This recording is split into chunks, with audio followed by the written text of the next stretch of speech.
What is going on, guys? We got a lot to go over here in today's video. We're going to have a little reaction video to a gentleman by the name of Carter Worth on CNBC just a few days ago talking about oil. And let's hear what he has to say about that. But before we get into that, MMTLP today was up almost 2%, ended at $1.54. And average volume is right below 300,000, and we traded 185,000. Let me refresh this. Currently looking at the futures tomorrow. Looking very positive right now. S&P is up 16 points. Dow futures up 118 points. The NASDAQ is up 61 points, and the Russell is up almost 10 points. So considering how the market was pretty brutal today, I did go in and buy some stocks.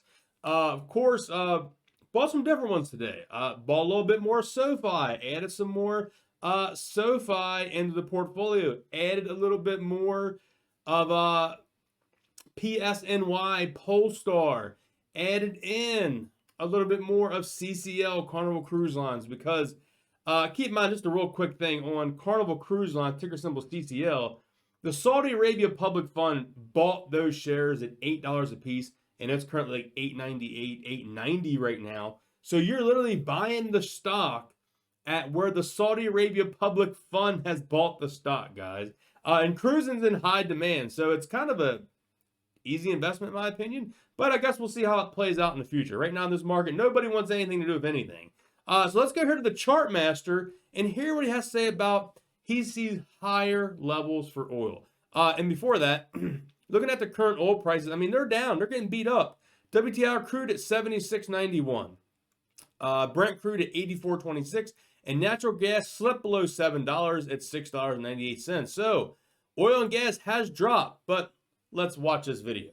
Let's get to energy here, which was today's worst performing sector, down almost 7%, and the price of WTI fell back to its lows of the year at one point today. So where do we go from here?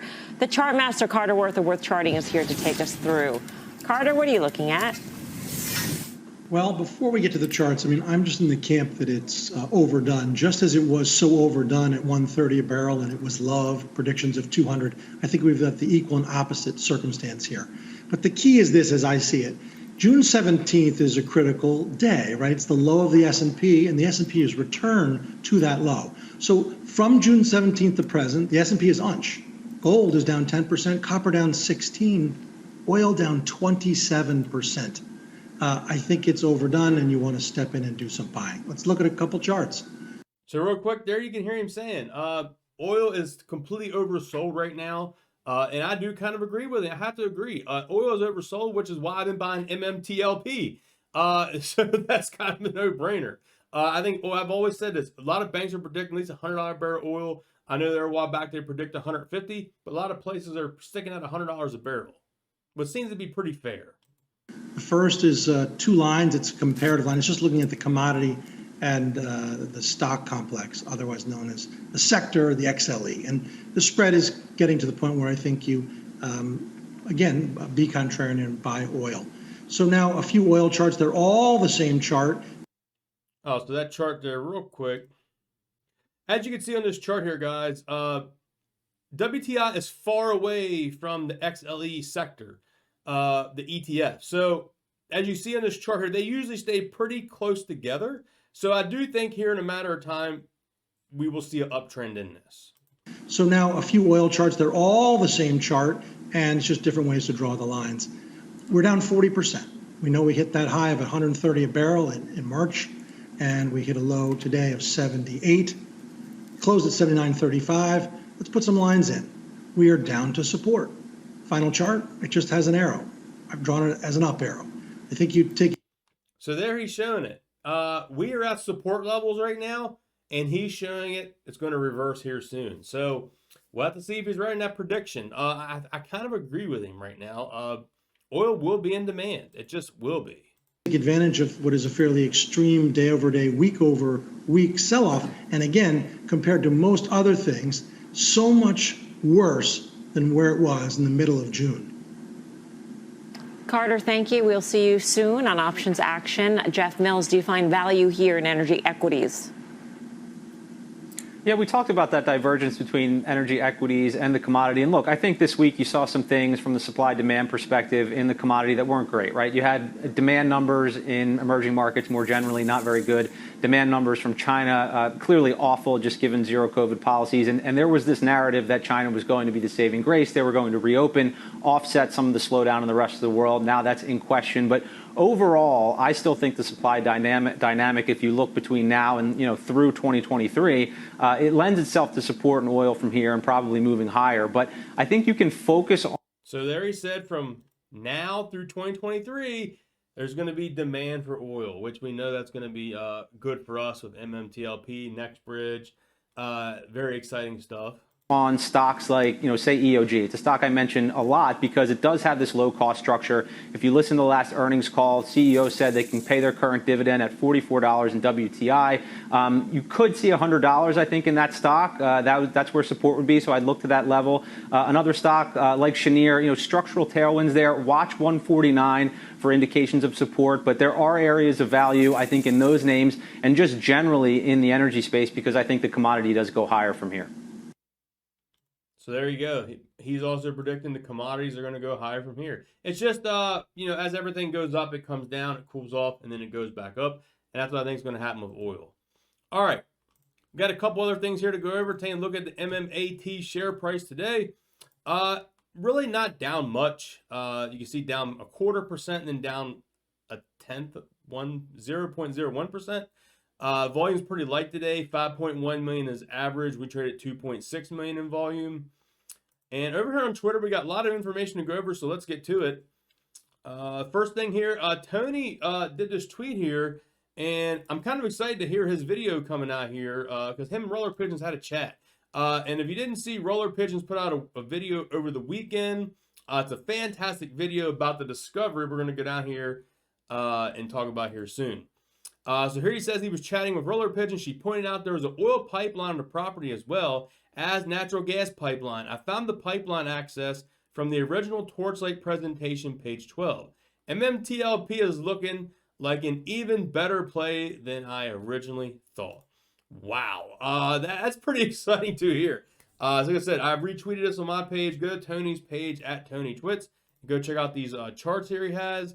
And, I'm excited for his video to really break down all this here that they found. There's the picture on the Torchlight diagram there. Gardner Wade has a tweet out today. Not really sure what this means, but in space, so that could be a good thing. Is that a meme? I guess it is. I guess we'll have to see what that means.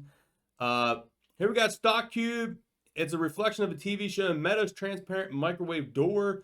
He recorded the same video at the Farnborough Air Show recently. I must say I do like the microwave. I would love to get a Meta Materials microwave or a pair of those Meta Air glasses and get, because they say they got prescription. So I would love to get a Meta microwave and some prescription glasses, man. That'd be pretty sweet. So have to see what George can hook up your boy with on that. Also, Will Mead out here tweeting out the fear and greed index is now at extreme fear. As we were covering there for a while back, we were in extreme greed over here in a while, back last year. And now we're over here in extreme fear. So how much longer are we going to hang down in the extreme fear? And once this starts to tick back up, which is probably going to be not until the Fed U-turns. That's usually when the markets like to turn, is when the Fed turns. So we'll have to see how much longer we stay over here in the fear. Extreme fear. Also, MetaMaterials tweeted out, they're going to be here October 4th and 5th in Washington, D.C. And, man, it's like, why has it got to be during a weekday? Every time they come down to D.C., D.C. is like hour and a half for me, but it's a work week, and I already got other days scheduled off, and I can't get any more time off. I would love to go to this event and just be there because I'm so close. But unfortunately, it's a work week. It's not a weekend. My October is completely booked anyway. Just with things with friends and family plans. So I'll be excited to see what they have to post there. And we got a video here of James Vincent. Has this industry awareness clip of George. So let's go take a look at this clip that he's found of Mr. George. Because if we did a survey across Canada and the world, we would find probably tens of thousands of designs that are just sitting on the shelf because people, especially large corporations, don't really understand what metamaterials have to offer, and they revert to traditional, let's say, coatings. But then at some point, the performance requirements go above a particular coating, and that's where Meta comes in to help do what the word says, take it beyond. So right there from that clip, pretty amazing there. But George is pretty much saying that there's a lot of big companies out there that don't even know what metamaterials are. They don't understand what metamaterials are. So this is where I guess you would say it's going to be educational for these companies to get in there and understand what metamaterials is. Here you can see C-Plant, the trend is your friend. And this is what Roller Pigeons did her video on. So make sure you go check it out. This was like a fantastic find about this tug, oil, and gas here on our land at the Hudspeth connection here. This guy's just amazing stuff. Go follow him on Twitter, C-Plant. The trend is your friend. Or you can see him on my page. I got him retweeted on there, and go watch Roller Pigeon's video. It's really exciting times for MMTLP. I know we ain't got no update yet. And did y'all notice back there we got a new friend? That's right. I went to the local Tilt Studio over the weekend and won a toad out of the claw machine. That's right. That was pretty cool. So we got a toad, Super Mario out of the claw machine. So pretty good stuff. I'll have to go back and see if I can win more. Yeah, Donkey Kong, Mario, Luigi, all of them in there, man. That's pretty cool. So see if we can line them up here along the back. So all right, guys. I'll catch you on the next video. Peace.